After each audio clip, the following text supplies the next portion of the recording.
जैसे पहले वीडियो में पठ धातु का लट लकार में प्रयोग बताया गया था और आज हम पठ धातु का लीट लकार में प्रयोग बताएंगे कि लीट लकार का माने होता है भविष्यत काल और भविष्यत काल के क्रिया के अंत में गागेगी रहता है। इसलिए हम भविष्यत काल के वाक्य के बारे में बताएंगे। सबसे पहले पठ धातु का हम लीट लकार में रूप लिखेंगे, उसके बाद उसका वाक्य में प्रयोग करेंगे।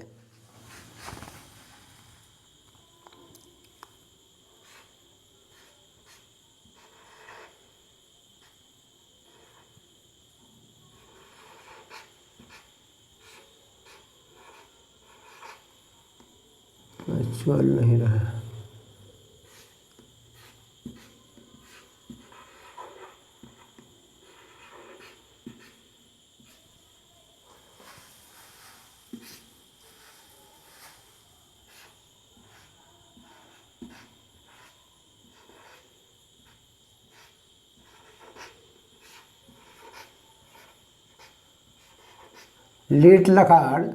लीट लकार का माने होता है भविष्यत काल।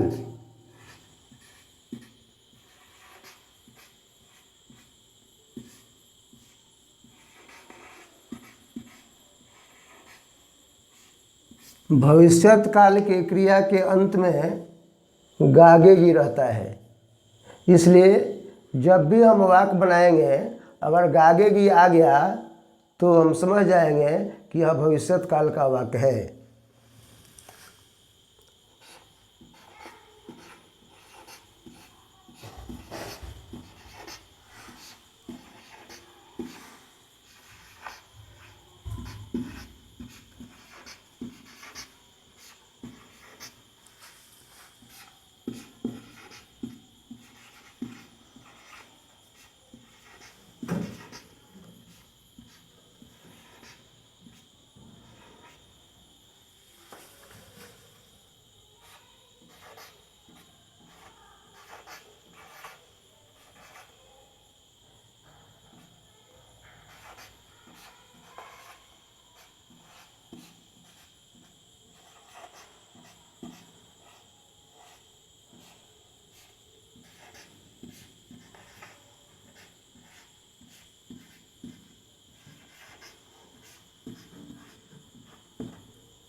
पठ धातु का रूप लीट लकार में चलता है पठिष्यति, पठिष्यत, पठिष्यन्ति, पठिष्यसि, पठिष्यथ, पठिष्यथ, पठिष्यामि, पठिष्याव, पठिष्याम। अब हम जो पहले लिखाए थे स मने वह, तौ मने वे दोनों, ते मने वे लोग, वे सब, त्वम मने तुम, युवाम मने तुम दोनों, युयम मने तुम लोग या तुम सब, अहम मने मैं, आवाम मने हम दोनों, वयम मने हम लोग या हम सब, उसका प्रयोग करेंगे। वह पढ़ेगा, तो वह का संस्कृत स और पढ़ेगा का संस्कृत पठिष्यति।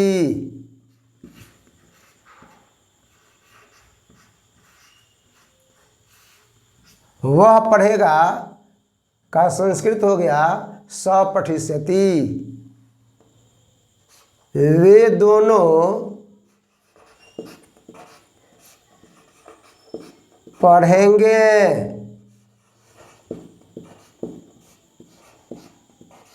वे दोनों का संस्कृत तौ, और तौ प्रथम पुरुष द्विवचन का करता है, इसलिए प्रथम पुरुष द्विवचन की क्रिया जोड़ देंगे पठिष्यता।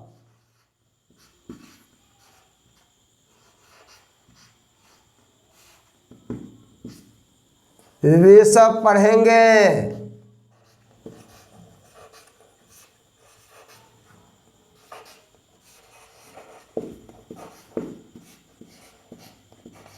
वे सब का संस्कृत ते, और यह प्रथम पुरुष बहुवचन का करता है, इसलिए बहुवचन की क्रिया पठिष्यन्ति जोड़ेंगे ते पठिष्यन्ति।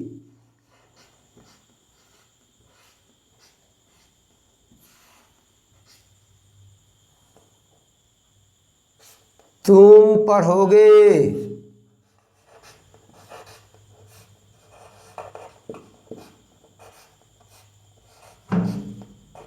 तुम का संस्कृत त्वम, और त्वम मध्यम पुरुष एक वचन का करता है, इसलिए मध्यम पुरुष एक वचन की क्रिया पठिष्यसि जोड़ेंगे त्वम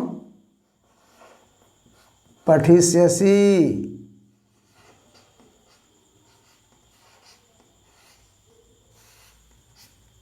तुम दोनों पढ़ोगे,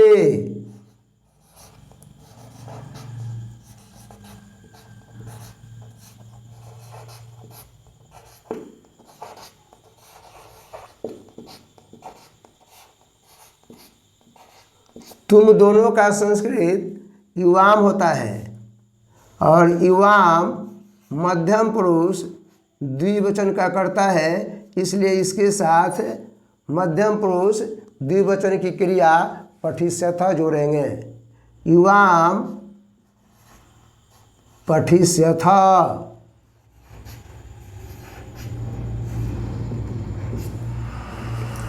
तुम सब पढ़ोगे,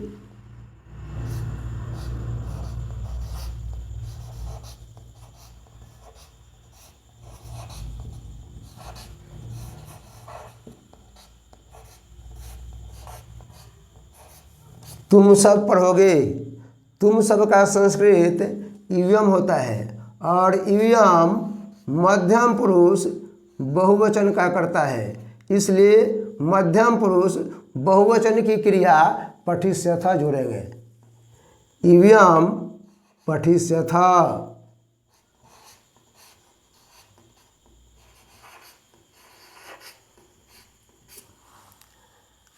अब है उत्तम पुरुष। मैं पढ़ूंगा,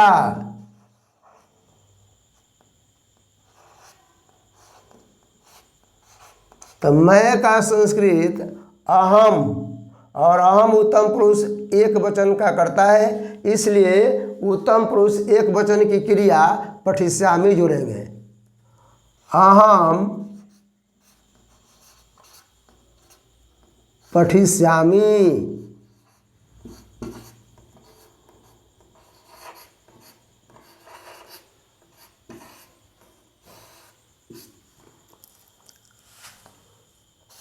हम दोनों पढ़ेंगे,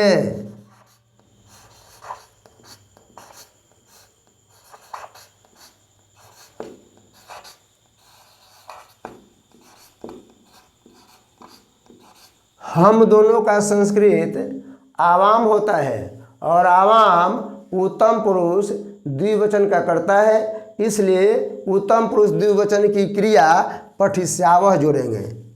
आवाम पठिस्यावह।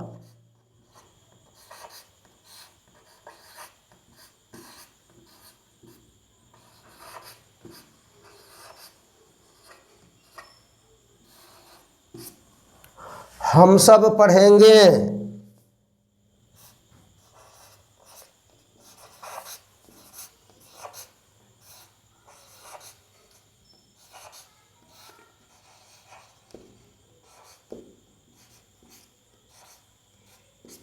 हम सब का संस्कृत वयम होता है और वयम उत्तम पुरुष बहुवचन का करता है, इसीलिए बहुवचन उत्तम पुरुष बहुवचन की क्रिया पठिस्यामः जोड़ेंगे। वयम पठिस्यामः।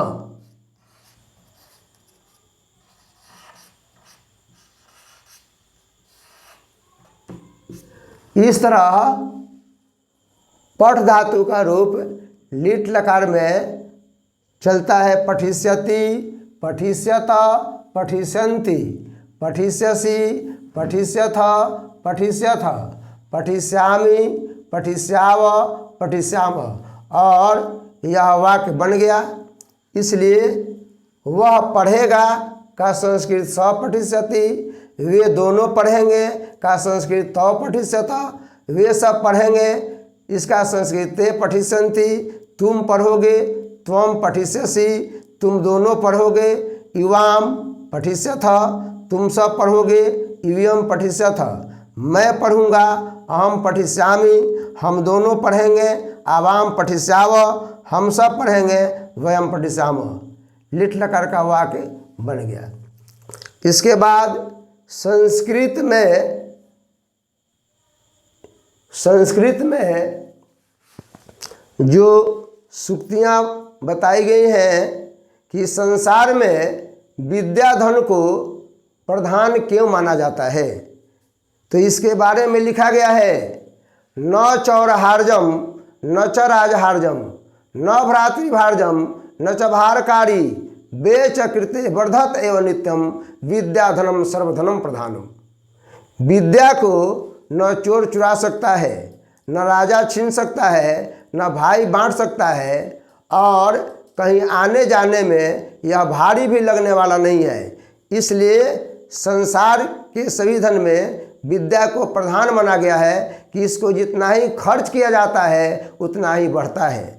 और भी विद्या के बारे में बहुत सी सूक्तियाँ हैं। जैसे पूछा जाता है कि पंडित किसे कहते हैं, तो पंडित का लक्षण बताया गया है। मातृवत परदारेषु परदर्वेषु लोष्टवत आत्म सर्वभूतेषु यह पश्यति स पंडितः। दूसरे रूप में यह भी कहा गया है, तत्वज्ञ सर्वभूतानां योगज्ञ सर्वकर्माणां उपायज्ञो मनुष्याणां नरः पंडित उच्यते। और विद्या को प्राप्त करने के लिए मेहनत की आवश्यकता है। इसके बारे में कहा गया है, जल बिंदु निपातेन कर्मशः प्रियते घट स हेतु सर्वविद्यानां धर्मस्य च धनस्य च। ऐसे ही सत्येन रक्षते धर्मो विद्या योगेन रक्षते मृजा रक्षते रूपम कुलम वृतेन रक्षते। ये संग न विद्या न तपो न दानं न चापी शिलंग न गुणो न धर्म ते मर्त्य लोके भुवि भारभूता मनुष्य रूपेण मृगाचरन्ति। और कोई भी व्यक्ति जिसके अंदर में विद्या है, कला है, वह कभी भी सम्मान पाता है, आदर पाता है। इसके बारे में कहा गया है, साहित्य संगीत कला विहीन साक्षात पशु पूछ विषाणहीन त्रिनम न खादन पी जीवमान तदभागध्यम परमम पशुनाम। इसलिए विद्या के माध्यम से ही आदमी आगे बढ़ता है और वह विद्या की रक्षा अभ्यास से होती है। इसलिए इसके बारे में भी बताया गया है, सत्यानुसारिणी लक्ष्मी कीर्ति त्यागानुसारिणी अभ्यास सारिणी विद्या बुद्धि कर्मानुसारिणी। इस तरह से और इसके बारे में बताया गया है, कोकिलानां स्वरो रूपम, स्त्रीणां रूपम पतिव्रतम, विद्या रूपम कुरूपानाम, क्षमा रूपम तपस्विनाम। माता शत्रु पिता वैरी, ये न बालः न पाठितः, न शोभते सभा मध्य, हंस मध्य बको यथा। इसके बारे में बताया गया है कि वैसे माता और पिता अपने बच्चे के लिए दुश्मन है, जो लोग अपने बच्चे को नहीं पढ़ाते हैं, और वे लोग सभा के बीच में उसी प्रकार से शोभा नहीं पाते हैं जिस प्रकार हंसों के बीच में बगुला शोभा नहीं पाता है। इसलिए विद्या के माध्यम से आदमी सब कुछ प्राप्त करता है। जिसके पास विद्या नहीं है वह मानव होते हुए भी पशु के समान है।